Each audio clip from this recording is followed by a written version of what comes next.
I grew up in a quiet Texas town where life moved slowly and excitement was rare. One summer night, my friends and I, Jack, Amy, and Mike, decided to escape our boredom with a late-night drive. The town was silent, the streets deserted, and the warm air carried only the hum of cicadas. As we cruised past the outskirts, Jack mentioned an abandoned cemetery from the 1800s, one his uncle swore was haunted. It sounded like the perfect adventure. The road leading there was little more than a dirt path, thick with overgrown brush and twisted mesquite trees. The further we went, the quieter it became. Even the insects seemed to disappear, leaving only the sound of our tires crunching the gravel. When we arrived, the old iron gate stood rusted and sagging. As we pushed it open, it let out a long, creaking groan. A thin fog clung to the ground despite the summer heat, winding between the crumbling tombstones. My gut tightened, but I forced a laugh to break the tension. We walked among the graves, the worn engravings barely legible under the dim moonlight. Mike cracked a joke about waking the dead, but his voice was uneasy. Then Amy froze. She pointed toward the far end of the cemetery. At first I saw nothing. Then shapes emerged from the mist, figures dressed in white robes moving in slow, synchronized patterns. They stood in a circle around a single grave, their movements precise like a silent ritual. My pulse pounded. Who were they? Why here? Jack tugged my sleeve. Let's go. No one argued. We stepped back, careful not to make a sound. But as we reached the gate, Jack's keys slipped from his fingers, clattering against the ground. The figures stopped. One of them turned. For a brief moment, our headlights caught its face, pale, unnatural, eyes hollow and empty. Then Jack jammed the keys into the ignition. The engine roared to life, and we sped away, gravel spraying behind us. We didn't stop until we reached the nearest gas station, its fluorescent lights washing away the night's horror. None of us spoke. Finally, Amy whispered, "What did we just see?" To this day, we don't know. A secret gathering? A cult? A ghostly ritual frozen in time? All I know is that we had stumbled upon something we weren't meant to witness, and we would never go back.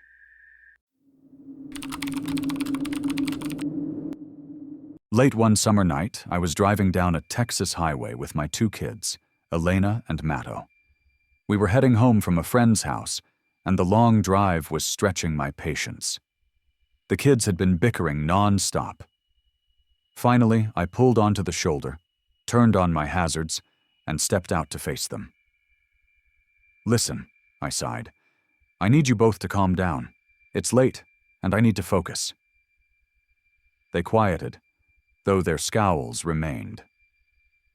Just as I reached for the door handle, a car pulled up alongside mine. A middle-aged couple sat inside. The man leaned out. "Ma'am, you okay?" I nodded. "Just settling the kids down." The woman smiled. "Glad to hear. Just wanted to warn you. There's a big wreck over the next hill. Traffic's backed up for miles. You'd be better off taking the side road a mile back." She pointed behind them, then wished me luck before driving away. I hesitated, glancing up at the dark sky. A detour down an unfamiliar road with two exhausted kids? It didn't feel right. I decided to stick to the main highway, traffic or not. But when I crested the hill, there was no wreck, no brake lights, no sign of any accident, just empty road. Then, in my peripheral vision, I spotted something. To my right, parked on a dirt path, was the same car. The couple stood outside, facing the tree line, completely still. They weren't stretching. They weren't talking. They were just staring into the woods. A chill ran through me. My hands tightened on the wheel. I pressed the gas, watching them shrink in my rearview mirror until they disappeared behind the bend. The next day, I retraced my route in daylight, my unease still lingering. As I neared the turnoff, I slowed down, scanning the area. A faded yellow sign stood at the entrance. Dead end. My stomach dropped. Why had they tried to send me there? And what were they looking at in the woods? To this day, I wonder, if I had taken their advice, where would I have ended up? It was late August, and I was driving along a desolate stretch of Oregon's Highway 26, heading back to campus for the fall semester. The road stretched endlessly ahead, my headlights barely cutting through the darkness. My music had faded to static hours ago, leaving only the hum of the engine. Then, my fuel gauge blinked. Low. I cursed myself for not stopping earlier. Moments later, the engine sputtered and died. I guided the car onto the shoulder, my heart sinking. No gas, no cell service, just the empty road and the dense forest pressing in on both sides. I locked the doors, tried to stay calm. Help would come. Then, movement. At the edge of the tree line, a figure emerged. A tall, thin man with grimy clothes and sunken eyes. He stepped onto the gravel, staring at my car. Then he moved closer.